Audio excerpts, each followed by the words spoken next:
అడుగడుగునా రహదారి గుంతలే అంట. ఎక్కడండి ఇది? చూడండి ఎలా ఉంది రోడ్డు. పట్టించుకొని ఆర్ఎండ్బి అధికారులు. మంత్రి ఇలాకాలో అధ్వానంగా రోడ్డు దుస్థితి. ప్రమాదాల బారిన పడుతున్న వాహనదారులు, ప్రయాణికులు. గుంతల రోడ్డు వల్ల ప్రమాదానికి గురై చావు బతుకుల మధ్య ఉన్న మహిళ.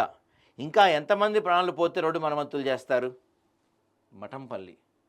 సూర్యాపేట జిల్లా హుజూర్నగర్ నియోజకవర్గంలోని మఠంపల్లి నుండి మట్టపల్లి వరకు ఉన్న ప్రధాన రహదారిపై గుంతలు ఏర్పడి వాహనదారులు ప్రమాదానికి గురై ప్రాణాలు పోతున్న ప్రజాప్రతినిధులు కానీ అధికారులు కానీ పట్టించుకోవటం లేదు.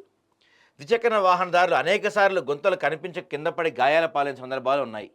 ఈ రహదారి గుండానే ప్రజాప్రతినిధులు అధికారులు నిత్యం ప్రయాణం చేస్తుంటారు. అయినా కూడా రోడ్డు గురించి ఒక్కరు కూడా పట్టించుకోవట్లేదు. అధికారులు మాత్రం 6 నెలలకోసారి, సంవత్సరానికి ఒకసారి నామమాత్రంగా మట్టి కంకర పోసి చేతులు దులుపుకుంటున్నారు.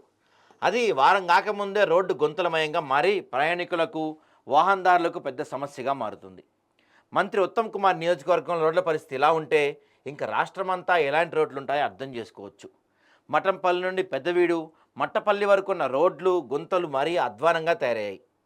ఈ రోడ్లకు మరమ్మతులైనా చేస్తారేమోనని వాహనదారులు, ప్రయాణికులు కోరుతున్నారు. ఆర్ఎండ్బి అధికారులు ఎన్నిసార్లు విన్నవించినా చేస్తాం చూస్తాం అంటున్నారే తప్ప మరమ్మతులు మాత్రం చేయట్లేదంట. మంత్రి ఇలాకాలో ఇట్లా పరిస్థితి ఉంటే ఇంకేందండి? అర్జున్ రోడ్డు ఎలా ఉందో.